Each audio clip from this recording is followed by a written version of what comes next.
Welcome to மக்கள் நலம் channel. இன்னைக்கு நம்ம பார்க்க போற டாபிக் என்ன பாத்தீங்கன்னா, உங்களுடைய சொத்து பத்திர நகலை எப்படி நீங்க ஆன்லைன் மூலமா அப்ளை பண்ணி வாங்குறதா இந்த வீடியோல இருந்து பார்க்க போறோம். இந்த வீடியோ ஸ்கிப் பண்ணாம ஃபுல்லா பாருங்க. அது மட்டும் அல்ல, இந்த வீடியோ நிறைய பேருக்கு ஷேர் பண்ணுங்க. ஓகே, உங்களுடைய சொத்து பத்திரம் ஒரிஜினல் வச்சிருப்பீங்க, அதை நீங்க வந்து மிஸ் பண்ணிட்டு இருப்பீங்க. சேம் அதே மாதிரி நீங்க அந்த ஒரிஜினல் பத்திரத்தை ஆன்லைன் மூலமா அப்ளை பண்ணி உங்களுக்கான நகலை நீங்க வந்து வாங்கிக்கலாம். அதுக்கான ஒரு சர்வீஸா வந்து தமிழக அரசு வந்து கொடுத்திருக்காங்க. உடைய சொத்து பத்திரமா இருக்கட்டும், லேண்ட் டாக்குமெண்டா இருக்கும், ஏதாச்சும் ஒரு ப்ராப்பர்ட்டி டாக்குமெண்டா இருக்கட்டும், ஸோ எல்லாத்தையுமே நீங்க ஆன்லைன்ல அப்ளை பண்ணி அதுக்கான நகலை வந்து பெற்றுக்கலாம். இப்போ அதை பத்தின இன்ஃபர்மேஷன் தான் இந்தியாவில் நம்ம வந்து பார்க்க போறோம். இது வரைக்கும் நம்ம சேனலை சப்ஸ்கிரைப் பண்ணாதவங்க சப்ஸ்கிரைப் பண்ணிக்கோங்க. அப்படியே பக்கத்துல இருக்க பெல் ஐக்கனையும் பிரஸ் பண்ணிக்கோங்க. ஓகே, ஃபர்ஸ்ட் கூகுள் சர்ச் பண்ணீங்க, அதுல போயிட்டு டிஎன் ரெஜினேட்னு கரெக்டா வந்து டைப் பண்ணிக்கோங்க. இதுல வர ஃபர்ஸ்ட் ஆப்ஷனுக்கு பாருங்க, இந்த ஆப்ஷன் நீங்க வந்து கிளிக் பண்ணா போதும் இந்த மாதிரி ஒரு பேஜ் உங்களுக்கு வந்து ஓப்பன் ஆகும். ஓகே, இப்போதைக்கு இந்த பேஜ் உங்களுக்காக தமிழ்ல வந்து கொடுத்துருக்காங்க. உங்களுக்கு இங்கிலீஷ்ல வேணா நீங்க இங்கிலீஷ்ல வந்து மாத்திக்கோங்க. ஓகே, இப்போதைக்கு நீங்க இந்த பதிவுத்துறை டிபார்ட்மெண்ட் போயிட்டு அக்கௌண்ட் வந்து கிரியேட் பண்ற மாதிரி இருக்கும். அக்கௌண்ட் கிரியேட் பண்றதுக்கு கீழே கொடுத்துருக்காங்க பாருங்க, யூசர் ரெஜிஸ்ட்ரேஷன் அப்படின்ற ஆப்ஷன் நீங்க வந்து கிளிக் பண்ணி உங்களுக்கான அக்கௌண்ட்டை நீங்க ஈஸியாக வந்து கிரியேட் பண்ணிக்கலாம். ஓகே, இப்போ அந்த ஆப்ஷன் நம்ம வந்து கிளிக் பண்ணிக்கலாம். கிளிக் பண்ணதுக்கு அப்புறம் இதில் கேட்டிருக்க இன்ஃபர்மேஷனை ஒவ்வொன்றா நீங்க வந்து ஃபில் பண்ற மாதிரி இருக்கும். ஃபர்ஸ்ட் யூசர் டேபிள் போயிட்டு சிட்டிசன் அப்படின்ற ஆப்ஷன் நீங்க வந்து கிளிக் பண்ணிக்கோங்க. அதுக்கு அடுத்து யூசர் நேம் கேட்டிருக்காங்க, இதுல போயிட்டு உங்களுக்கு பிடிச்ச யூசர் நேமை நீங்க வந்து கிரியேட் பண்ணிக்கோங்க. ஓகே, அதுக்கு அடுத்து பாஸ்வேர்ட் கேட்டிருக்காங்க, இதுல போயிட்டு உங்களுக்கான பாஸ்வேர்ட் நீங்க வந்து கிரியேட் பண்ற மாதிரி இருக்கும். பாஸ்வேர்டுக்கான ஹிண்டா பக்கத்துல வந்து கொடுத்துருக்காங்க, அதுக்கேற்ற மாதிரி உங்களுக்கான பாஸ்வேர்ட் நீங்க வந்து கிரியேட் பண்ணிக்கோங்க. கிரியேட் பண்ணி முடிச்சதுக்கு அப்புறம் கன்ஃபார்ம் பாஸ்வேர்ட் கேட்டிருக்காங்க, இதுல போயிட்டு திரும்பவும் அதே பாஸ்வேர்ட் நீங்க வந்து என்டர் பண்ணிக்கோங்க. அதுக்கு அடுத்து கீழே செக்யூரிட்டி கொஸ்டின் கேட்டிருக்காங்க பாருங்க, அதை நீங்க வந்து செட் பண்ணா போதும். What is your nickname அப்படின்னு ஒரு செக்யூரிட்டி கொஸ்டின் கேட்டிருப்பாங்க, அதை நீங்க வந்து செட் பண்ணிக்கோங்க. செட் பண்ணிட்டு அதுக்கான ஆன்சரை நீங்க பக்கத்துல வந்து கொடுக்குற மாதிரி இருக்கும். கண்டிப்பா இந்த ஆன்சர் நீங்க வந்து கொடுத்துதான் ஆகணும். அதுக்கு அடுத்து பர்சனல் டீடைல்ஸ் கேட்டிருக்காங்க, இதுல வந்து பாத்தீங்கன்னா நீங்க வந்து மிஸ்டரா மிஸ்ஸஸா அப்படின்னு நீங்க வந்து கரெக்டா வந்து செட் பண்ணிக்கோங்க. நிறைய ஆப்ஷன் கொடுத்துருப்பாங்க, உங்களுக்கு ஆப்ஷன் கரெக்டா நீங்க வந்து கொடுங்க. கொடுத்ததுக்கு அப்புறம் உங்களுடைய நேம் கேட்டிருக்காங்க, ஃபர்ஸ்ட் நேம் கேட்டிருக்காங்க, இதுல போயிட்டு உங்களுடைய ஃபர்ஸ்ட் நேம் நீங்க வந்து கொடுக்குற மாதிரி இருக்கும். ஃபர்ஸ்ட் நேம் கொடுத்ததுக்கு அப்புறம் மிடில் நேம் இருந்தா மிடில் நேம் வந்து கொடுத்துக்கோங்க. அப்படி மிடில் நேம் இல்லைன்னா அந்த ஆப்ஷன் அப்படியே வந்து விட்டுருங்க. அதுக்கு அடுத்து லாஸ்ட் நேம் கேட்டிருக்காங்க, லாஸ்ட் நேம்ல உங்களுக்கான இனிஷியல் நீங்க வந்து கொடுத்துக்கலாம், இல்ல அந்த ஆப்ஷன் அப்படியே வந்து விட்டுருங்க. அதுக்கு அடுத்து ஜெண்டர் கேட்டிருக்காங்க, ஜெண்டர் மேலா ஃபீமேலா அப்படின்னு நீங்க வந்து கொடுக்குற மாதிரி இருக்கும். அது கீழே ஐடென்டிஃபிகேஷன் டைப் அப்படின்னு ஒரு ஆப்ஷன் கொடுத்துருக்காங்க. இதுல நிறைய டாக்குமெண்ட்ஸ் டைப் வந்து கொடுத்துருக்காங்க, ஏதாச்சும் ஒரு டாக்குமெண்ட்ஸ் நீங்க வந்து கொடுத்துதான் ஆகணும். PAN card, driving licence, voter ID, ration card, passport, இந்த மாதிரி நிறைய டாக்குமெண்ட்ஸ் கொடுத்துருக்காங்க. ஏதாச்சும் ஒரு டாக்குமெண்ட் சைட் பண்ணிட்டு அதுக்கான நம்பரை நீங்க வந்து கொடுக்குற மாதிரி இருக்கும். இப்போதைக்கு நான் ஆதார் கார்டு கொடுத்தாலும் ஆதார் கார்டு நம்பரை நீங்க வந்து கொடுத்துக்கோங்க. ஓட்டர் ஐடினா ஓட்டர் ஐடி கார்டு நம்பரை நீங்க வந்து கொடுத்துக்கோங்க. ஓகே, அதுக்கு அடுத்து மேலே போனீங்கன்னா இமெயில் அட்ரஸ் கேட்டிருக்காங்க, இதுல போயிட்டு உங்களுக்கான மெயில் ஐடி நீங்க கரெக்டா வந்து டைப் பண்ணிக்கோங்க. டைப் பண்ணி முடிச்சதுக்கு அப்புறம் கன்ஃபார்ம் இமெயில் அட்ரஸ்ல போயிட்டு திரும்பவும் அதே மெயில் ஐடி நீங்க வந்து கொடுக்குற மாதிரி இருக்கும். மெயில் ஐடி கொடுத்து முடிச்சதுக்கு அப்புறம் டேட் ஆஃப் பர்த் வந்து கேட்டிருக்காங்க, இதுல போயிட்டு உங்க டேட் ஆஃப் பர்த் வந்து கொடுக்குற மாதிரி இருக்கும். ஃபர்ஸ்ட் டே செட் பண்ணிக்கோங்க. அதுக்கு அடுத்து உங்களுடைய மந்த் கேட்டிருப்பாங்க, மந்த் செட் பண்ணிக்கோங்க. அதுக்கு அடுத்து உங்களுக்கான இயரை நீங்க வந்து செட் பண்ணிக்கோங்க. அதுக்கு அடுத்து மொபைல் நம்பர் கேட்டிருக்காங்க, அந்த ஆப்ஷன்ல கண்டிப்பா உங்களுடைய மொபைல் நம்பர் நீங்க வந்து கொடுக்குற மாதிரி இருக்கும். Mail ID and mobile number importance ரெண்டுமே கரெக்டா வந்து கொடுத்துக்கோங்க. அதுக்கு அடுத்து அட்ரஸ் ஐடென்டிஃபிகேஷனுக்கான நம்பர் நீங்க வந்து என்டர் பண்ணிக்கோங்க. அதுக்கு அடுத்து அட்ரஸ் கேட்டிருக்காங்க, ஸோ ஸ்டேட் பொறுத்த வரைக்கும் ஆட்டோமேட்டிக்கா தமிழ்நாடு வந்து செட் ஆயிடுச்சு. அதுக்கு அடுத்து டிஸ்ட்ரிக்ட் செட் பண்ற மாதிரி இருக்கும், இல்ல உங்க டிஸ்ட்ரிக்ட் எதுவும் அந்த டிஸ்ட்ரிக்ட் செட் பண்ணிக்கோங்க. அது கீழே பின்கோட் கேட்டிருக்காங்க, இதுல போயிட்டு உங்களுடைய பின்கோடை நீங்க கரெக்டா வந்து கொடுத்துக்கோங்க. ஓகே, அதுக்கு அடுத்து டோர் நம்பர் கேட்டிருக்காங்க, இல்ல டோர் நம்பர் கொடுங்க. அது கீழே ஸ்ட்ரீட் நேம் கேட்டிருக்காங்க, உங்களுடைய தெரு பேருனோ அந்த தெரு பேர் கரெக்டா ஃபுல்லா நீங்க வந்து டைப் பண்ணிக்கோங்க. அதுக்கு அடுத்து வில்லேஜ் நேம் கேட்டிருக்காங்க, இதுல போயிட்டு வில்லேஜ் நேம் நீங்க கரெக்டா வந்து கொடுத்துக்கோங்க. அப்படியே கீழே வந்து ஒரு கேப்சா கோட் கொடுத்துருக்காங்க பாருங்க, அந்த கேப்சா கோட அந்த பாக்ஸ்ல அப்படியே நீங்க வந்து டைப் பண்ற மாதிரி இருக்கும். அந்த பாக்ஸ்ல இருக்கிறத அப்படியே பார்த்து டைப் பண்ணிக்கோங்க. டைப் பண்ணி முடிச்சதுக்கு அப்புறம் உங்களுடைய மொபைல் நம்பருக்கு ஓடிபி வந்துட்டு இருக்கும். ஸோ அதில் நீங்க போயிட்டு ரிசீவ் ஓடிபி அப்படின்ற ஆப்ஷன் நீங்க வந்து கிளிக் பண்ணாதான் உங்களுக்கான ஓடிபி வந்து சேரும். ஸோ ஃபர்ஸ்ட் நீங்க ரிசீவ் ஓடிபி அப்படின்ற ஆப்ஷன் நீங்க வந்து கிளிக் பண்ணதுக்கு அப்புறம் உங்களுடைய மொபைல் நம்பருக்கு ஓடிபி வந்து சக்சஸ்ஃபுல்லா வந்து சென்ட் ஆயிடுச்சு. இப்போ உங்களோட மொபைலுக்கு வந்திருக்க ஓடிபி அப்படியே பார்த்து நீங்க வந்து டைப் பண்ணிக்கோங்க. ஓகே, டைப் பண்ணதுக்கு அப்புறம் கம்ப்ளீட் ரெஜிஸ்ட்ரேஷன் அப்படின்ற ஆப்ஷன் நீங்க வந்து கிளிக் பண்ணீங்கன்னா போதும். ஸோ உங்களுக்கான அக்கௌண்ட் வந்து சக்சஸ்ஃபுல்லா இந்த மாதிரி வந்து கிரியேட்டட் அப்படின்ற மாதிரி மெசேஜ் வந்துட்டு இருக்கும். அதுக்கப்புறம் உங்களுடைய மெயிலுக்கு ஒரு லிங்க் வந்து அனுப்பியிருப்பாங்க, அந்த லிங்கை நீங்க வந்து கிளிக் பண்ணி ஆக்டிவ் வந்து பண்ற மாதிரி இருக்கும். ஓகே, இப்போ நீங்க உங்களுடைய மெயில் வந்து ஓபன் பண்ணிக்கோங்க.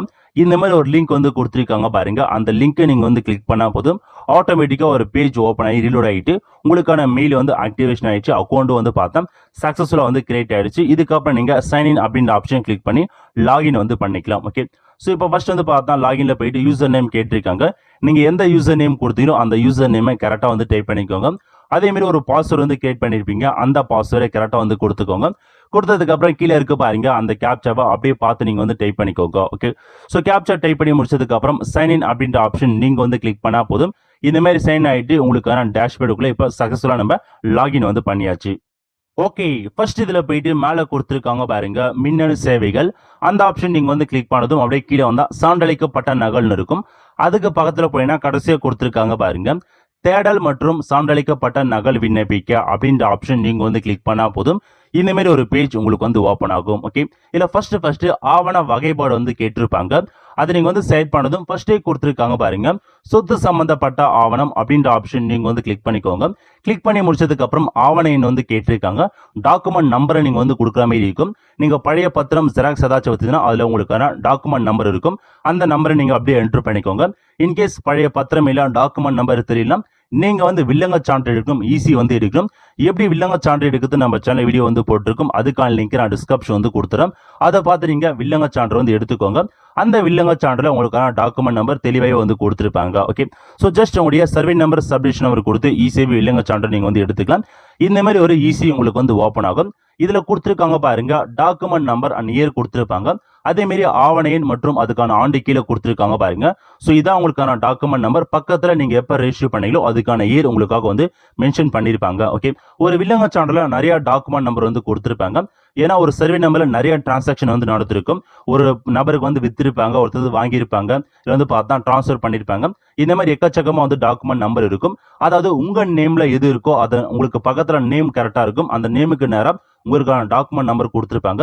உங்களுக்கு தேவையான டாக்குமெண்ட் நம்பரை மட்டும் நீங்க எடுத்து அதுக்கான நகலை மட்டும் நீங்க வந்து வாங்கிக்கலாம். ஸோ இப்போதைக்கு நகல் கொடுத்துருக்காங்க பாருங்க. டாக்குமெண்ட் நம்பர் வந்து பார்த்தா இந்த மாதிரி ஃபர்ஸ்டே இருக்கும். பக்கத்தில் இருக்கிறது இயர், நீங்க டாக்குமெண்ட் நம்பர் மட்டும் கொடுத்தா போதுமானது. இயர் அந்த ஸ்லாஷ் போட்டு இயர் இருக்கு பாருங்க, அந்த இயர் இப்போதைக்கு நீங்க வந்து கொடுக்க தேவையில்ல. ஜஸ்ட் டாக்குமெண்ட் நம்பரை மட்டும் நீங்க வந்து என்டர் பண்ணிக்கோங்க. ஓகே, இந்த மாதிரி தான் உங்களுக்கான டாக்குமெண்ட் நம்பரை நீங்க வந்து எடுக்கிற மாதிரி இருக்கும். இப்போ ஆன்லைன்ல போயிட்டு உங்களுக்கான டாக்குமெண்ட் நம்பரை கொடுத்துக்கோங்க. கொடுத்ததுக்கு அப்புறம் சார் பதிவாளர் அலுவலகம் கேட்டிருக்காங்க. உங்க சார் பதிவாளர் அலுவலகம் எதுவும் அதை நீங்க வந்து கரெக்டா வந்து கொடுத்துக்கோங்க. கொடுத்ததுக்கு அப்புறம் ஆண்டு கேட்டிருக்காங்க. இப்ப போயிட்டு இந்த வருஷத்தை நீங்க வந்து கொடுத்துக்கோங்க. ஸோ உங்க பத்திரம் எப்ப ரெஜிஸ்டர் பண்ணாலும் அதுக்கான டாக்குமெண்ட் அது இயர் இருக்கும், அந்த இயரை நீங்க செலக்ட் பண்ணிக்கோங்க. ஓகே, அதுக்கு அடுத்து புத்தக எண் கேட்டிருக்காங்க. இந்த ஆப்ஷன் நீங்க அப்படியே விட்டுருங்க, ஃபில் பண்ண தேவையில்ல. அதுக்கப்புறம் ஒரு கேப்சா கோட் கொடுத்திருக்காங்க. அந்த கேப்சா கோட அப்படியே பார்த்து நீங்க வந்து டைப் பண்ணிக்கோங்க. டைப் பண்ணிட்டு தேடுக அப்படின்ற ஆப்ஷன் நீங்க வந்து கிளிக் பண்ணதும் இதுல போயிட்டு உங்களுக்கான டாக்குமெண்ட் நம்பர் கீழே வந்து ஷோ ஆகும் பாருங்க. ஆவண விவரங்கள் கொடுத்து உங்களுக்கான ஆவண நம்பர் எல்லாமே வந்து கொடுத்துருப்பாங்க. அதே மாதிரி உங்களுக்கான ரெஜிஸ்ட்ரேஷன் ஆஃபீஸ் என்ன எப்போ பதிவு செஞ்சிருக்காங்க அதுக்கான இன்ஃபர்மேஷன் வரும். இந்த மாதிரி இன்ஃபர்மேஷன் இருந்தால் உங்களுக்கான டாக்குமெண்ட்ஸ் இருக்குன்னு அர்த்தம். இன்கேஸ் நீங்க சர்ச் பண்ணி ஆவணம் எதுவும் கிடைக்கலன்னு வந்துச்சுன்னா உங்களுக்கான டாக்குமெண்ட்ஸ் ஆன்லைன்ல வந்து கிடைக்கலன்னு அர்த்தம். நீங்க டைரக்டா போயிட்டு ரெஜிஸ்ட்ரேஷன் ஆஃபீஸ் தான் வந்து வாங்குற மாதிரி இருக்கும். ஓகே, இப்போதைக்கு உங்களுக்கான டாக்குமெண்ட்ஸ் வந்து கிடைச்சிச்சு. இப்போ நீங்க அப்ளை பண்றது கீழே கொடுத்துருக்காங்க பாருங்க இணைய வழி விண்ணப்பிக்க அப்படின்ற ஆப்ஷன் கிளிக் பண்ணி இந்த டாக்குமெண்ட்ஸை நீங்க ஆன்லைன் மூலமா அப்ளை பண்றதுக்கு இப்போ நீங்க வாங்கலாம். ஓகே, இப்போ நீங்க இணைய வழி விண்ணப்பிக்க அப்படின்ற ஆப்ஷன் நீங்க வந்து கிளிக் பண்ணா போதும். டைரக்டா வந்து ஒரு சில இன்ஃபர்மேஷன்ஸ் எல்லாமே நீங்க வந்து ஃபில் பண்ற மாதிரி இருக்கும். ஸோ ஃபர்ஸ்ட் தனிப்பட்ட விவரங்கள்ல உங்களுடைய நேம் கேட்டிருக்காங்க. இப்போதைக்கு நம்ம தமிழ்ல கொடுத்துருக்கால தமிழ் தான் உங்க நேம் நீங்க வந்து டைப் பண்ற மாதிரி இருக்கும். இதுவே நீங்க இங்கிலீஷ் லாங்குவேஜ் செலக்ட் பண்ணிருந்தா இங்கிலீஷ் தாராளமா நீங்க வந்து கொடுத்துக்கலாம். இப்போதைக்கு தமிழ்ல இருக்கிறதால நீங்க தமிழ் தான் உங்களுக்கான நேம் நீங்க வந்து கொடுக்குற மாதிரி இருக்கும். ஓகே, இப்போ உங்க நேம் நீங்க தமிழ் வந்து கொடுத்துக்கோங்க. இல்லை இங்கிலீஷ் செலக்ட் பண்ணிருந்தா இங்கிலீஷ் வந்து டைப் பண்ணிக்கோங்க. அதுக்கு அடுத்து மொபைல் நம்பர் கேட்டிருக்காங்க. இதுல போயிட்டு உங்க மொபைல் நம்பர் நீங்க வந்து கொடுத்துக்கோங்க. ஸோ யாரோட மொபைல் நம்பரை நீங்க வந்து கொடுக்கலாம். கொடுத்துட்டு செமிக்கே மட்டும் கொடுத்தா போதும், இந்த மாதிரி ஓப்பன் ஆகும். இதுல போயிட்டு நீங்க ஸோ சரி அப்படின்ற ஆப்ஷன் கிளிக் பண்ணி அடுத்த பேஜுக்குள்ள நீங்க வந்து போற மாதிரி இருக்கும். ஓகே, இப்போதைக்கு உங்களுக்கான ஃபீஸ் பேமெண்ட் எல்லாமே வந்து கொடுத்துருக்காங்க பாருங்க. நீங்க எவ்வளவு வந்து ஃபீஸ் பேமெண்ட் பண்ண எல்லாமே வந்து கொடுத்துருக்காங்க. ஃபர்ஸ்ட் மனு கட்டணத்துக்கு ₹1 வந்து செலுத்தணும். அதுக்கு அடுத்து தேடுதல் கட்டணத்துக்கு ₹10 வந்து செலுத்தணும். நகல் கட்டணத்துக்கு ₹70 செலுத்தணும். ஒரு பேஜுக்கு ₹10 மாதிரி அவங்க வந்து வாங்குவாங்க. அதுக்கு அடுத்து கணினி கட்டணம் ₹100 செலுத்தணும். முத்திரை தீர்வையில ஒரு ₹20 வந்து செலுத்தாம மாதிரி இருக்கும். டோட்டலா வந்து ₹200 கேட்டிருக்காங்க. இது ஒவ்வொருத்துக்கு வந்து மாறுபடும். ஸோ உங்களுக்கான நகல் கட்டணம் எவ்வளவு பேஜ் போதோ அதுக்கேற்ற மாதிரி உங்களுக்கான அமௌண்ட் வந்து மாறுபடும். ஓகே, இப்போ நீங்க செலுத்துக அப்படின்ற ஆப்ஷன் நீங்க வந்து கிளிக் பண்ணீங்கன்னா இந்த மாதிரி ஒரு இன்ஃபர்மேஷன் வந்து கேட்டிருப்பாங்க. இதுல போயிட்டு உங்களுடைய நாடு வந்து பார்த்தா செலக்ட் பண்ணிக்கோ. நம்ம இந்தியான்றதை வந்து செலக்ட் பண்ணிக்கலாம். செலக்ட் பண்ணி முடிச்சதுக்கு அப்புறம் மாநிலம் கேட்டிருப்பாங்க. மாநிலம் கொடுத்துக்கோங்க. மாவட்டம் கேட்டிருப்பாங்க. மாவட்டம் செலக்ட் பண்ணிக்கோங்க. அது கீழே உடைய கிராமத்தோட பெயர் கேட்டிருக்காங்க பாருங்க. இதுல நீங்க கிராமத்தோட பெயரை நீங்க தமிழ்ல வந்து கொடுக்குற மாதிரி இருக்கும். ஸோ தமிழ்ல நீங்க கரெக்டா வந்து டைப் பண்ணிக்கோங்க. இங்கிலீஷ்ல கொடுத்ததா இங்கிலீஷ்ல வந்து டைப் பண்ணிக்கோங்க. ஓகே, அதுக்கு அடுத்து உங்களுடைய கதவியன் மற்றும் தெரு நேம்லாம் கேட்டிருக்காங்க. எல்லாத்தையுமே நீங்க வந்து கொடுத்துக்கோங்க. So door number, street name எல்லாமே தெளிவா நீங்க வந்து கொடுங்க. அதுக்கு அடுத்து பின்கோட் கேட்டிருக்காங்க. இதுல போயிட்டு உங்க பின்கோட் நீங்க வந்து செலக்ட் பண்ணிக்கோங்க. ஓகே, செலக்ட் பண்ணதுக்கு அப்புறம் அகைன் மொபைல் நம்பர் கேட்டிருக்காங்க. மொபைல் நம்பர் வந்து கொடுத்துக்கோங்க. அதுக்கு பார்த்துட்டு உங்களுடைய மெயில் ஐடி கேட்டிருக்காங்க. இதுல போயிட்டு உங்களுடைய மெயில் ஐடி நீங்க கரெக்டா வந்து செலக்ட் பண்ணிக்கோங்க. ஓகே, எல்லா இன்ஃபர்மேஷனும் உங்களுடைய டீடைல்ஸா நீங்க வந்து கொடுத்துக்கோங்க. அட்ரஸ் பொறுத்த வரைக்கும் உங்க அட்ரஸ் நீங்க கரெக்டா வந்து என்டர் பண்ணிக்கோங்க. ஓகே, ஸோ என்டர் பண்ணி முடிச்சதுக்கு அப்புறம் அப்படியே கீழே வந்து உங்களுக்கான பேமெண்ட் பேஜுக்குள்ள வந்து போகும். சமர்ப்பிக்க அப்படின்ற ஆப்ஷன் நீங்க வந்து கிளிக் பண்ணீங்கன்னா உங்களுக்கான அப்ளிகேஷன் வந்து சக்சஸ்ஃபுல்லா வந்து சப்மிட் ஆயிடும். அதுக்கப்புறம் நீங்க ஆன்லைன்ல வந்து பேமெண்ட் வந்து பண்ற மாதிரி இருக்கும். ஸோ உங்களுக்கான அப்ளிகேஷன் நம்பர் கொடுத்துருங்க. அப்ளிகேஷன் நம்பரை நோட் பண்ணி வச்சுக்கோங்க. பிறகு செலுத்துக, தற்போது செலுத்துக 2 ஆப்ஷன் கொடுத்துருக்காங்க. நீங்க பிறகு செலுத்துக அப்படின்ற ஆப்ஷன் கிளிக் பண்ணி அப்புறமா கூட பேமெண்ட் பண்ணிக்கலாம். இப்போ நீங்க பேமெண்ட் பண்றதா இப்போ நீங்க பேமெண்ட் வந்து பண்ணிக்கோங்க. ஓகே, தற்போது செலுத்துக அப்படின்ற ஆப்ஷன் நீங்க வந்து கிளிக் பண்ணீங்கன்னா இதுல உங்களுக்கு நிறைய ஆப்ஷன் கொடுத்துருக்காங்க. இணைய வழியில செலுத்தா இணைய வழி கொடுத்துக்கலாம். இல்லை நீங்க வந்து பார்த்தா டைரக்டா அந்த பிரான்ச்ல போயிட்டு செலுத்தி அதுக்கான இன்ஃபர்மேஷன் நீங்க வந்து அப்டேட் பண்றதா தான் பாரத் ஸ்டேட் வங்கியின் நுழைவாயில் இருக்கு பாருங்க, அந்த ஆப்ஷன்ல போயிட்டு நீங்க ஸோ இன்ஃபர்மேஷன் வழியா நீங்க வந்து செலுத்திக்கலாம். இல்லை நீங்க ஆன்லைன் மூலமாவே வந்து செலுத்ததா இருந்தால் ஆன்லைன் அப்படின்ற ஆப்ஷன் நீங்க வந்து செலக்ட் பண்ணிக்கோங்க. ஓகே, ஸோ ஆன்லைன் நீங்க செலக்ட் பண்ணதுக்கு அப்புறம் நிறைய இன்ஃபர்மேஷன் கொடுத்துருப்பாங்க. நிறைய பேங்க் கொடுத்துருப்பாங்க. இந்தியன் பேங்க் கொடுத்துருப்பாங்க, இந்தியன் ஓவர்சீஸ் கொடுத்துருப்பாங்க, சென்ட்ரல் பேங்க் கொடுத்துருப்பாங்க. இந்த மாதிரி நிறைய பேங்க் கொடுத்துருக்காங்க. ஏதாச்சும் ஒரு பேங்க்கை செலக்ட் பண்ணிட்டு சமர்ப்பிக்க அப்படின்ற ஆப்ஷன் கிளிக் பண்ணி ஆம் கொடுத்தா போதும். நீங்க டேரக்டா வந்து டேர்ம்ஸ் அண்ட் கண்டிஷன் வந்து கிளிக் பண்ணிக்கோங்க. கிளிக் பண்ணிட்டு சப்மிட் வந்து கொடுத்துட்டா போதும். டேரக்டா பேமெண்ட் பண்ற பேஜுக்குள்ள வந்து போகும். நிறைய பேமெண்ட் மெத்தட் கொடுத்துருப்பாங்க. இன்டர்நெட் பேங்கிங் கொடுத்துருப்பாங்க, டெபிட் கார்டு கொடுத்துருப்பாங்க. ஏதாச்சும் ஒரு பேமெண்ட் மெத்தட் நீங்க வந்து யூஸ் பண்ணி பேமெண்ட் வந்து பண்ணி முடிச்சதுக்கு அப்புறம் உங்களுக்கு ஒரு அக்னாலஜ்மெண்ட் ஸ்லிப் வந்து கொடுப்பாங்க. நீங்க பேமெண்ட் பண்ணதுக்கான ஸ்லிப் கிடைக்கும். அதே மாதிரி இன்னொரு அக்னாலஜ்மெண்ட் ஸ்லிப் வந்து கொடுப்பாங்க. அதில் நீங்க எல்லா இன்ஃபர்மேஷன் இந்த மாதிரி ஒப்புகை சீட்டு உங்களுக்கு வந்து ஓப்பன் ஆயிடும். ஓகே, இதுல உங்களுக்கான எல்லா இன்ஃபர்மேஷனையுமே வந்து ஷோ பண்ணிருப்பாங்க. எவ்வளவு பேமெண்ட் பண்ணீங்க, உங்களுக்கான விண்ணப்பம் என்ன எல்லாமே வந்து கொடுத்துருப்பாங்க. ஸோ இந்த விண்ணப்பம் யூஸ் பண்ணி நீங்க ஸ்டேட்டஸ் வந்து செக் பண்ணிக்கலாம். அகைன் ஹோம் பேஜுக்கு போயிட்டு மின்னணு சேவையில் கொடுத்து ஆவணத்தின் நிலைன்னு இருக்க பாருங்க, அந்த ஆப்ஷன் கிளிக் பண்ணி உங்களுக்கான ஸ்டேட்டஸை நீங்க வந்து செக் பண்ற மாதிரி இருக்கும். தற்காலிக ஆவண எண், நிலுவை எண், பதிவெண் இதுல ஏதாச்சும் ஒரு ஆப்ஷன் செலக்ட் பண்ணி உங்களுக்கான ஸ்டேட்டஸை நீங்க ஈஸியாவே ஆன்லைன் மூலமா வந்து தெரிஞ்சுக்கலாம். இப்போதைக்கு யார்கிட்ட இருக்கு இதுக்கான எல்லா இன்ஃபர்மேஷன்ஸுமே நீங்க ஈஸியாக வந்து தெரிஞ்சுக்கலாம். ஓகே, இதுக்கு அப்ரூவ் பண்ணதுக்கு 20 நாட்கள் ஆகும்னா ஸோ குறைஞ்சபட்சம் வந்து பார்த்தா 1 டே இல்லை 2 டேல அப்ரூவ் பண்ணிடுவாங்க. அதிகபட்சமாக வந்து 1 வீக் வரைக்கும் ஆகும். அது வந்து ஒவ்வொரு ரேஷ் ஆஃபீஸ் பொறுத்து இருக்கு. ஒரு சில பேர் சீக்கிரமா பண்ணி கொடுத்துருவாங்க, ஒரு சில ரேஷ் ஆஃபீஸில் கொஞ்சம் டிலே பண்ணுவாங்க. ஸோ 1 வீக் உள்ள உங்களுக்கான டாக்குமெண்ட்ஸை நீங்கள் ஆன்லைனில் ஈஸியாக டவுன்லோட் பண்ணிக்கலாம். அதாவது அந்த ஆஃபீஸர் அப்ரூவ் கொடுத்ததுக்கு அப்புறம் நீங்கள் ஆன்லைன் மூலமாக உங்களுக்கான டாக்குமெண்ட்ஸை எடுத்துக்கலாம். ஓகே, இப்போ நம்ம எப்படி ஆன்லைனில் அந்த டாக்குமெண்ட்ஸ் இருக்கிறது அப்படின்னு இப்போ நம்ம வந்து பார்க்கலாம். மின்னணு சேவையில் போயிட்டு அகைன் கீழே கொடுத்துருக்காங்க பாருங்க, சான்றளிக்கப்பட்ட நகலில் ஃபர்ஸ்ட் இருக்க பாருங்க கோரிக்கை பட்டியல் அப்படின்ற ஆப்ஷன் நீங்க வந்து கிளிக் பண்ணா போதும். இல்ல நீங்க சப்மிட் பண்ண எல்லா அப்ளிகேஷன்ஸுமே இது உங்களுக்கு வந்து ஓப்பன் ஆகும். இந்த லாகின் நிறைய வந்து சப்மிட் பண்ணிருக்கோம். இதுல நிறைய இன்ஃபர்மேஷன் கொடுத்துருக்காங்க. இதுல ஃபர்ஸ்ட் வந்து பார்த்தா விண்ணப்ப எண், பதிவு எண், உங்களோட ஆவண வகைப்பாடு என்ன, ஸோ தொகை செலுத்தப்படும் நிலைப்பாடு என்ன எல்லாமே வந்து கொடுத்துருக்காங்க. ஸோ இப்போதைக்கு தொகை செலுத்தும் நிலைப்பாடு வந்து பார்த்தா நிலுவையில் உள்ளதான்.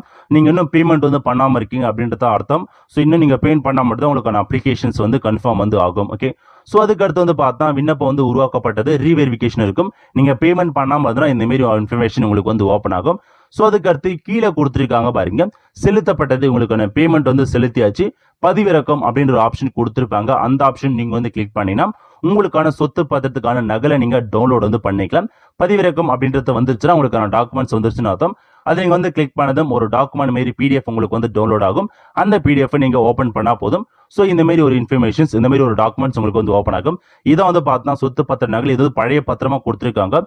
1990 வாங்கின பத்திரம் நீங்க டவுன்லோட் பண்ணலாம், அந்த ஆப்ஷன் கொடுத்துருக்காங்க. இது 1990 வாங்கின பத்திரம் தான் உங்களுக்கு வந்து கிடைச்சிருக்கு. அதே மாதிரி இப்போ ரீசெண்டா கொடுத்த பத்திரமும் உங்களுக்கு வந்து இந்த மாதிரி ஓப்பன் ஆகும். இந்த மாதிரி நீங்க பத்திரம் எல்லாமே நீங்க வந்து ஈஸியாவே ஆன்லைன் மூலம் டவுன்லோட் பண்ணி எடுத்துக்கலாம். இது நிறைய இன்ஃபர்மேஷன் வந்து பார்த்தா இந்த இன்ஃபர்மேஷன் நிறைய பேருக்கு வந்து தெரியாம இருக்கு. எல்லாமே டேரக்டா போயிட்டு ரெஜிஸ்ட்ரேஷன் ஆஃபீஸ் அலையிறாங்க, இல்லை நிறைய தேர்ட் பார்ட்டிட்டு வந்து அலையிறாங்க. நீங்களே ஆன்லைன் மூலமா ஈஸியாவே உங்களுக்கான சொத்து பத்திரத்தை ஈஸியாக வந்து வாங்கிக்கலாம். ஓகே, உங்க சொத்து பத்திரம் ஆன்லைன்ல ரெஜிஸ்டர் பண்ணியிருந்தா மட்டும் தான் உங்களுக்கு வந்து ஓப்பன் ஆகும். பழைய பத்திரமா இருந்துச்சுன்னா நீங்க டேரக்டா ரெஜிஸ்ட்ரேஷன் ஆஃபீஸ்ல போயிட்டு ஒரு ரெக்வஸ்ட் லெட்டர் கொடுத்து அமௌண்ட் பே பண்ணி முத்திரை தாள்லாம் வாங்கி நீங்க புதுசா வந்து பதிவு பண்ணா மட்டும் தான் உங்களுக்கான டாக்குமெண்ட்ஸ் வந்து கொடுப்பாங்க. அப்படி ஆன்லைன்ல ஆல்ரெடி அப்டேட்ல இருந்தா நீங்க ஆன்லைன் மூலமா ஈஸியா வந்து எடுத்துக்கலாம். ஆல்தான் ஃப்ரெண்ட்ஸ், கண்டிப்பா இந்த வீடியோ பிடிச்சா லைக் பண்ணுங்க. அது மட்டும் அல்ல, இந்த வீடியோ நிறைய பேருக்கு ஷேர் பண்ணுங்க. அடுத்து ஒரு நல்ல வீடியோ சந்திப்போம். நன்றி, வணக்கம். இந்த வீடியோ உங்களுக்கு பிடிச்சிருந்தா லைக் பண்ணுங்க. ஏதாச்சும் டவுட்ஸ்னா கமெண்ட் பண்ணுங்க. இந்த வீடியோ வந்து நிறைய பேருக்கு ஷேர் பண்ணுங்க. அடுத்து ஒரு நல்ல வீடியோல சந்திப்போம். நன்றி, வணக்கம்.